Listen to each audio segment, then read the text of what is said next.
Hindi maampat ang pagtulo ng aking luha habang pinapanood ang mga bombero sa paglabas-masok sa maliit na eskinita para maapulang apoy na ngayon ay tumutupok sa dikit-dikit na kabahayan. Nasa dulo kasi ang bahay namin at sa katabing bahay daw namin nagumpisa ang sunog. Sinubukan kong pumasok para mapuntahan sila inay at itay, pati na rin ang bunso kong kapatid, ngunit naging mabilis ang pagkalat ng apoy. Nasugatan pa ang braso ko dahil pinilit ko makapasok sa eskinita. Kung hindi ako hinila ng isang residente, siguradong nadagadan na ako ng mga kahoy na nagbabagsakan dahil sa nagagalit na apoy. At kung hindi ako pumunta sa kaklase ko para kunin ang notebook ko na hiniram niya, kasama sana nila ako ngayon na hindi na nakalabas sa sunog. Halos 6 na oras din ang lumipas bago tuluyang naapulang apoy. Tumambad sa amin ang malawak na lupa na noon ay puno ng mga bahay na ngayon ay naging abo na. Isa-isang inilabas ang mga sunog na bangkay at ikinalat ito sa daan. Nanginginig na nilapitan ko sila at napahagulhol na lamang ako ng tuluyan. Lagpas 10 ang namatay sa sunog at kabilang dito ang aking pamilya. At ngayon, mabigat ang dibdib na pinagmamasdan ko sila habang isa-isa nilang inililibing dito sa sementeryo. Kawawa naman siya, ang bata pa niya para maulila. Narinig kong sabi ng mga nakipaglibing sa amin. Naubos na ang aking mga luha. Dahil sa gabi-gabing pag-iyak, sobrang sakit. Sa mura kong edad, naranasan ko na ang lahat ng to. Pero wala na akong magagawa dahil nangyari na ang lahat. Hindi ko na sila makikita pang muli. Masakit man ay kailangan kong tanggapin dahil na rin sa mga payo ng mga taong tumulong sa akin. Simula ngayon sa amin ka natitira. Nakangiting sabi ni Mrs. Bonifacio. Asawa siya ng governor namin at simula sa hospital hanggang sa libing ng mga nasunugan ay sila ang gumastos. Nang matapos ang libing ay isinama na nila ako sa kanila. Wala akong choice dahil wala na rin ako mapupuntahan pa. Who is she? Tanong ng binatang nasa harapan ko at kinikilatis ako mula ulo hanggang paa kaya napayuko ako.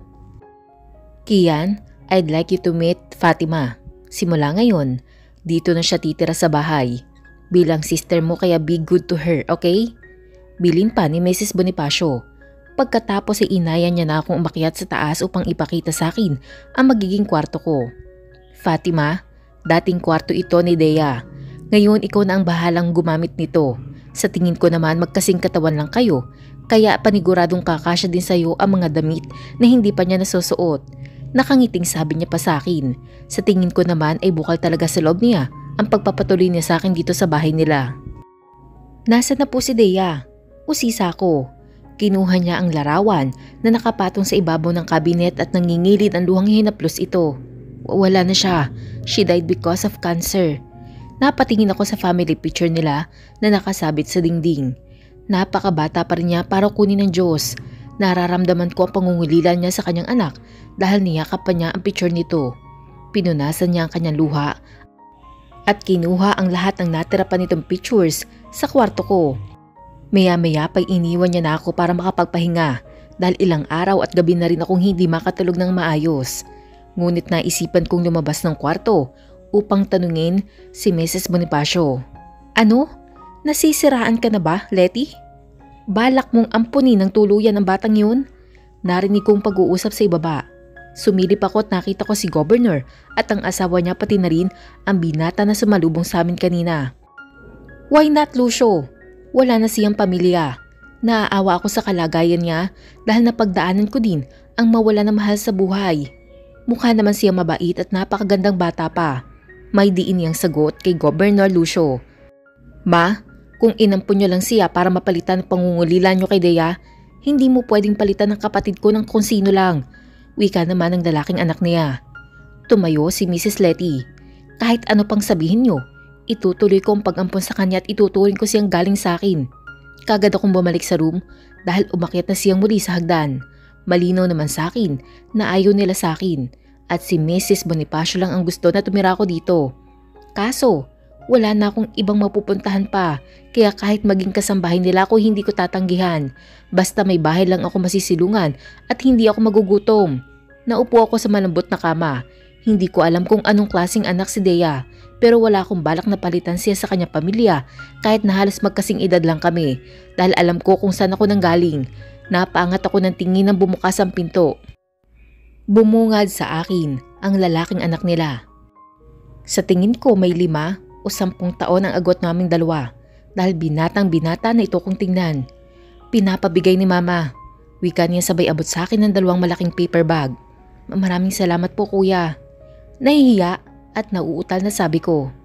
Kuya, hindi mo ko kapatid. Pagtatama niya sa akin. Nakagat kong ibabang labi ko upang pigilan ang aking paghikbi at nagbago ang ekspresyon ng kanya mukha. Sige kung gusto mo yun na lang itawag mo sa akin. Huwag ka nang umiyak, okay? Nagmamadali siyang lumabas ng kwarto. Akala ko magagalit siya sa akin ng tuluyan pero pumayag rin siyang tawagin ko siyang kuya. Kahit ayaw niya ako maging kapatid. Mabilis na lumipas ang 5 buwan. Unti-unti ko na rin natanggap ang bago kong pamilya. Dahil tuluyan na akong inampon ni Mama Letty. Hindi na rin ako laging umiiyak dahil naging maayos naman ang trato nila sa akin. Kahit si Papa Lucio, naging mabuti din sa akin. Lalo na si Kuya Kian. Napakabait niya. 8 taon lang pala ang agwat naming dalawa at nag-aaral na siya sa pagmamanage ng negosyo nila. Ako naman ay bumalik sa pag-aaral. Inilipat nila ako sa pribadong eskwelahan. Naging maginhawa ang buhay ko dahil sa pag-ampun sa akin ni Mama Letty. What are you doing here? Kunot ang noo na tanong ni Kuya Kian nang pumasok ako sa kanyang opisina. Kuya, pinagdalhan kita na masarap na kape. Nakangiting sabi ko sa kanya. Dahan-dahan kong ipinatong ang tasa sa ibabaw ng table niya at naupo ko sa upuan na nasa harapan niya. Hindi naman nakakagising ang kape mo, lalo pa akong inaantok. Napatawa ako sa reklamo niya. Palagi kasi akong nagtitimpla ng kape niya lalo na kapag kailangan niya magpuyat. Minsan, sinasamahan ko din siya dito sa office at dito na rin ako nag-aaral.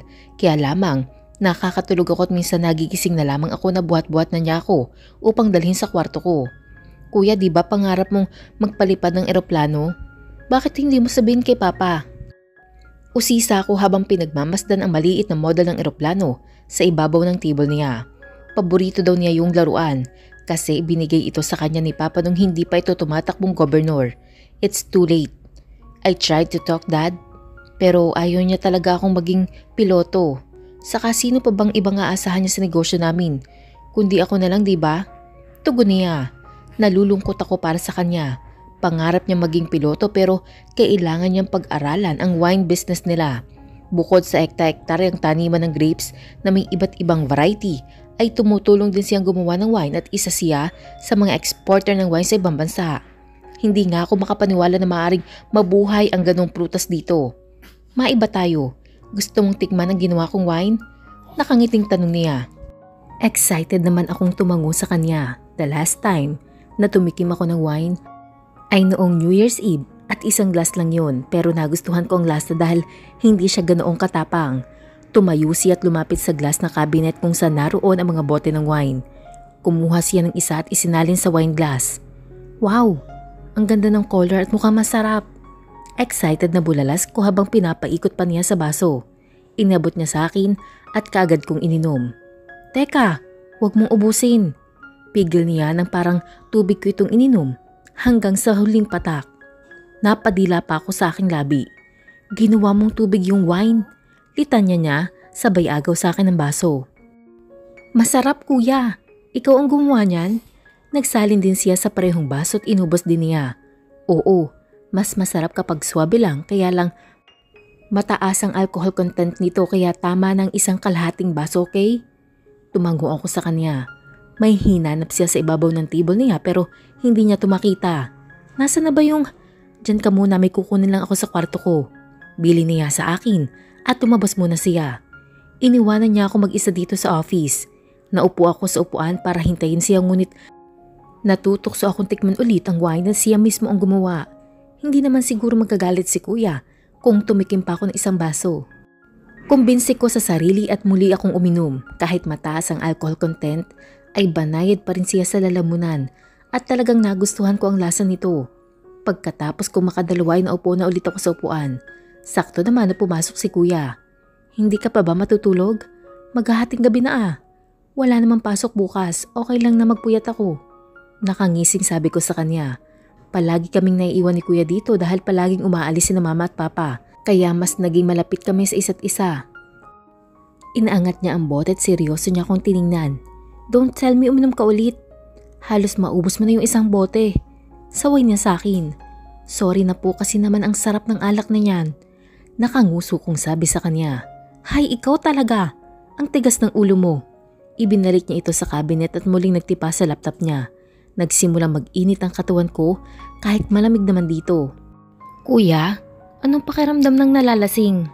Tanong ko sa kanya. Bakit mo naman naitanong? Seryosong sabi niya na hindi ako tinapunan ng tingin dahil abala siya sa ginagawa niya. Para kang nakalutang sa ulap. Minsan, hindi mo alam na nakakagawa ka na pala ng mali dahil malakas ang loob mo. I think it depends sa tao kung paano nila dadalhin ang sarili kapag lasing. Paliwanag niya sa sarili. Sumandal ako sa upuan at tumingala sa kisame. Wala lang, nung nabubuhay kasi si Itay, palagi din siyang lasing kapag umuwi. Kaya palagi sila nag-aaway ni Inay. Minsan, umaabot sa puntong sinasaktan niya na ito. Kahit ako, napagbuhatan na rin ang kamay niya. Kaya kapag lasing siya, palagi akong pinapalis ni Inay. Ayaw niya kasing nandun ako kapag nag-aaway sila. Ayaw niyang makita ko siyang sinasaktan. Namalayan ko na lamang ang pagtulo ng aking luha dahil naalala ko na naman ang tagpong yun. Pinahid ko ang aking luha at pabigat ang katawan na tumayo. Matutulog na pala ako. Good night. Nabiti ng paalam ko sa kanya nang yakapin niya ako. Kuya? Shh! Don't ask me why I'm doing this. Pero nasasaktan din ako kapag nasasaktan ka. Sambit niya. Nag-angat ako ng tingin sa kanyang mukha. Hindi ko na napigilan ang pagtulo ng aking luha. Dahil ngayon lang ako nakahanap ng taong mapapaglabasan ng nararamdaman ko. Nakatulong din siguro ang alak dahil lumakas ang loob kong ikwento sa kanya ang naging buhay ko noon. I promise, habang nandito ka sa tabi ko, wala nang ibang mananakit sa'yo. Ipagtatanggol kita kahit kanino. Pinahid niya ang aking luha at hinawakan ko ang kamay niya. Maraming salamat kuya. Nakangiting sabi ko. Muli niya akong niyakap at pagkatapos ay hinatid pa niya ako sa kwarto ko. Matulog ka na, okay? Ipapasyal kita bukas sa farm. Wika niya. Talaga? Tumango siya at inayos ang aking kumot. Good night kuya, I love you. Nakangiting sabi ko na ikinaawang na kanyang labi. Mahal mo ko? Oo, kayo ni mama at papa. Mahal ko kayo. Salamat kasi palagi kayo nasa sa tabi ko. Kaya mahal na mahal kita. Dagdag ko pa, hanggang sa tuluyan na ring bumigat ang talukap ng mata ko.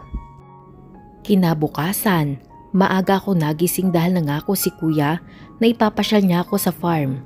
Tamang-tama malapit na ulit ang harvesting season, kaya paniguradong marami na itong mga bunga at malapit na ring mahinog. Nagbihis ako ng pink na blouse at white na short, saka nagsuot ako ng rubber shoes bago ako bumaba. Kuya, good morning! Nagulat siya nang halikan ko siya sa pisngi, kaya napatingin siya sa akin. Bakit? Don't tell me hindi matutuloy ang lakad natin, you promise me ha? Nakangusong sagot ko. Napatingin ako kay mama at papa na sabay bumaba ng hagdan. Mama, papa, good morning po. Lumapit ako sa kanila at hinalikan ko din sila para batiin. Sumabay muna kayo mag-breakfast, mamaya pa naman ang dating ni Charisma. Wika ni mama. Sumunod kami ni kuya patungo sa dining table. Magkatabi sila mama at papa at kami naman ni kuya. Sino pong Charisma ma? Nagtatakang tanong ko dahil ngayon ko lamang narinig ang pangalan na yun. Anak ni Mayor yun. Inaanak din namin ng papa mo. Tugon niya. Ilang taon na po? Tanong ko ulit dahil interesado ako malaman kung sino babaeng binabanggit nila. Kasing edad ng kuya mo. Nasa 23 years old na rin siya. At bagay na bagay pa sila dahil magandang bata si Charisma. Nakangiting sabi ni mama na ikinatigil ko sa pagsandok ng kanin. Napatingin ako kay kuya na tahimik lang na nakikinig sa usapan namin. Hindi na ako muling nagtanong pa sa kanya at nawala na rin ako ng gana. Akala ko kasi kami lang ni kuya ang papasyal ngayon pero may iba pa pala kaming kasama. Bakit kaunti lang ang kinain mo? Baka magutom ka niyan sa farm. Wika ni papa na mapansin na kawalan ko ng gana. Kanina excited ako sa pupuntahan namin pero nang malaman ko ang tungkol kay Charisma, hindi ko alam kung bakit parang ayoko nang sumama. Sumasakit po kasi ang tiyan ko. Baka hindi na rin po ako sumama. Nakayokong sabi ko. Sobrang sakit ba? Gusto mo magpahatid tayo sa ospital? Concern na sabi ni kuya na kinailing ko. Hindi na kuya. Desmenoria lang naman to, pasensya na ha. Kayo na lang ang pumunta.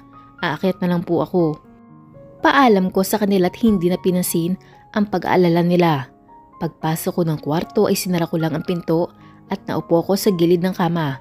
Kinuha ang phone ko at tinignan ko kung may social media ba ang charisma na yun.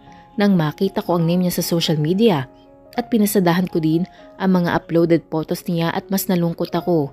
Pero hindi ko alam kung bakit. Hindi lang siya maganda. Tumutulong din siya sa kanyang amang mayor at may organisasyon din sila na tumutulong sa mga mahihirap. Siya is a public servant kagaya ng kanyang ama, kaya siguro gustong gusto sila ni mama at papa. Fatima, ang kuya mo to. Hindi ko siya sinagot at binuksan niya ang pinto. Hindi ka pa aalis? Baka naghihintay na si Charisma sa'yo. Taboy ko sa kanya. Hindi ka ba talaga sasama? Akala ko ba? Hindi po matutulog na lamang ako. Humiga ako sa kama at nagtalokbong ng kumot sabay talikod sa kanya. Okay, sige, alis na ako. Uuwi din ako kagad. Narinig ko ang pagsara niya ng pinto. Bumangon ako upang magpalit ng damit. Nagpaalam din sila mama at papa. Bago sila umalis, naiwan ako mag-isa sa bahay. Mabuti na lamang, hindi na ako tumuloy dahil nagkaroon nga ako at sinumpong na naman ako ng dysmenorrhea. Every month na lang struggle sa akin ang matinding sakit ng puson. Naabutan ako ni kuya na namimilipit sa sakit ng puson. Hindi ko alam na hapon na pala kasi nakatulog na ako. Are you okay? Pawis na pawis ka. Nag-aalala lang sabi niya. Binuksan niya ang aircon at pinalitan niya na mas manipis ang kumot ko. Magpalit ka muna ng damit dahil baka matuyuan ka ng pawis. Siya na mismo ang kumuha ng damit ko sa closet at iniabot sa akin. Maghuhubad na sana ako ngunit pinigilan niya ako.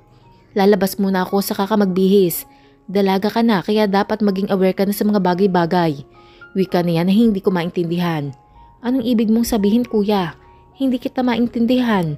Nakangiwing sabi ko. Napasinghap siya at nagpaalam na lalabas na. Pagbalik niya may bitbit na siyang gamot at hot compress. Take this pain reliever. Wika niya. Inalalayan pa niya ako para uminom ng maayos ang gamot at tubig. Inayos niya ang unan ko at ibinigay sa akin ang hot compress. Kinuha ko naman ito saka ko inilagay sa puson ko. Thank you kuya. Nakangiting sabi ko. Lagi ka na lamang ganyan. Magpa-check up ka na kaya? Sabihin ko kay mami. Hinawakan ko ang manggas ng damit niya nang akmang tatawagan niya si mama. Wag na kuya. Maya-maya din okay na ako. Pigil ko sa kanya at nakinig naman siya. Nagpaalam siya sandali dahil maliligo daw muna siya. Pinagpawisan kasi siya sa farm kanina. Humupa na yung sakit nang bumalik siya. Bagong ligo at may bitbit pa siyang cookies, ice cream and sliced fruits. Umayos ako na sandal at ipinatong niya ito sa ibabaw ng maliit na table bago inalalayan sa harapan ko. Thank you kuya sa pag-aasikaso palagi sa akin.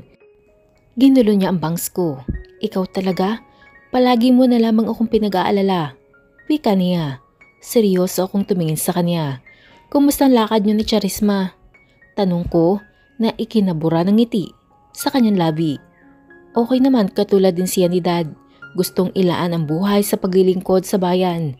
Sagot niya. Ganun ba? Nakita ko nga sa IG niya. Marami siyang natutulungan. Ini-stalk mo? Seryosong tanong niya na ikinatango ko naman. Curious lang ako kasi mukhang gustong gusto siya ni na mama at papa. Malungkot na sabi ko. Pinagtuunan ko na lamang ang dala niyang ice cream at binuksan ko ito. Sunod-sunod akong sumubo at nakatingin lang siya sa akin. What if Dad asked me to marry her? Magugustuhan mo ba siya for me? Parang bumara ang ice cream sa lalamunan ko at nahirapan akong lunukin. Pero kailangan kong sagutin ang tanong niya. Napilitan akong ngumiti kahit ang totoo ay ayoko mangyari yun. Hindi ko rin alam kung bakit ganito ang nararamdaman ko pero pakiramdam ko, nagsiselos ako. Kung mahal mo siya, bakit hindi? Sino ba naman ako para humadlang sa kaligayahan mo, diba? Pagkukunwari ko. Kinuha niya ang kutsara na hawak ko at sinubuan ako ng ice cream pagkatapos ay sumubon din siya. Hindi siya nandidiri kahit isang kutsara lamang ang gamit naming dalawa. Ito ang tatandaan mo, Fatima. Kung magpapakasal man ako sa babaeng mahal ko. Sa babaeng gusto ko makasama habang buhay. Seryosong sabi niya habang nakatitig sa akin. Ramdam ko ang pagbilis ng tibok ng aking puso sa mariin na pagtitig niya sa akin. Pero alam kong walang ibig sabihin yun. Hanggang siya na rin mismo ang pumutol nun. Babalik ako mamaya, hahatiran kita ng dinner. Paalam niya. Paano kung magkatotoo ang sinabi ni kuya? Paano kung gusto nila si Charisma para sa kanya? At paano kung mahulog din ang loob niya kay Charisma? Kaya ngayon pa lamang ay pinaglalapit na sila nila mama at papa. Wala na akong kapatid. Pero bakit naman ako malulungkot? Dapat nga maging masaya pa ako para kay kuya. Kasi kung nagkataon alam kong sa babaeng may malaking puso siya mapapupunta. Muli po, sabay-sabay po nating abangan ang susunod na kabanata. Maraming salamat po.